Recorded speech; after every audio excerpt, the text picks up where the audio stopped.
ہم اپنی زندگی میں ایسا نہیں کہ صرف سن کر اور جو ہے اس کو نکال دیں یا آدھا گھنٹہ بیٹھ لیے اور جو ہے سننے کے بعد میں بھول گئے، دہراتے رہیں اپنے ذہن کے اندر تاکہ یاد رہے اور عمل کرنے کی کوشش کریں۔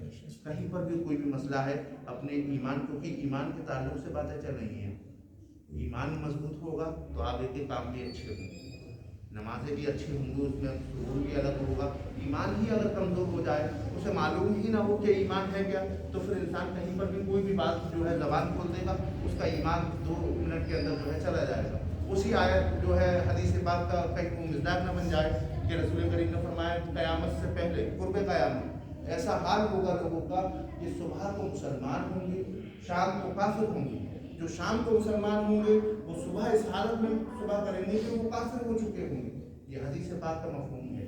تو ایسا نہ ہو تو علم جو ہے سیکھیں اور دوسروں کو جو ہے علم کی باتیں بتائیں اور کوشش کریں کہ ہمارے ذریعے سے جو ہے لوگوں کو فائدہ ہو، نقصان کسی کو نہ ہو، اور کم سے کم اگر فائدہ نہ ہو رہا ہے تو نقصان تو ہونا ہی نہیں چاہیے۔ اگر ہماری ذات سے کسی کو فائدہ نہیں ہو رہا تو ہماری ذات سے کسی کو نقصان بھی نہیں ہونا چاہیے۔ تو جو ہے ہر جمعے کو جو ہے اس میں شریک رہیں اور جو بھی آپ کے دوست و احباب ہیں ان سے کہنے کی کوشش کریں، اگر آ جائیں گے تو آپ کو بھی ثواب ملے گا، اجر ملے گا، اور سمجھ کر انہوں نے عمل کر لیا، پوری زندگی اگر عمل کرتے رہے تو زندگی بھر آپ کو جو ہے اس کا اجر اور اس کا بدلہ مقدار رہے گا۔ آپ خدا نخواستہ سے پہلے انتقال کر گئے اس آدمی سے تو آپ قبر میں ہوں گے، لیکن اس کا ثواب بھی آپ کو بھی پہنچتا رہے گا۔ یہ صدقہ ایک قسم کا صدقہ جاریہ ہے۔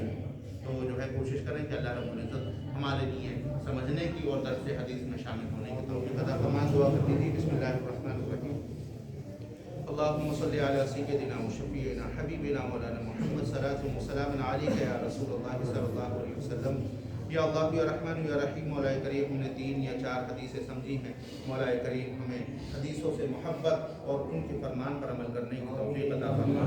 یا الہ العالمین حدیث مصطفیٰ صلی اللہ علیہ وسلم کے مطابق ہمیں زندگی گزارنے کی توفیق عطا فرما۔ یا الہ العالمین ہر جمعہ کو بعد نماز مغرب ہمیں درس حدیث میں شامل ہونے کی توفیق عطا فرما اور اخلاص کے ساتھ سننے اور سنانے کی توفیق عطا فرما، اپنی رضا میں راضی ہونے کی توفیق عطا فرما۔ صلی اللہ تعالی علی خیر خلقہ نور عرش محمد و آلہ و اصحابہ اجمعین برحمتک یا ارحم الراحمین۔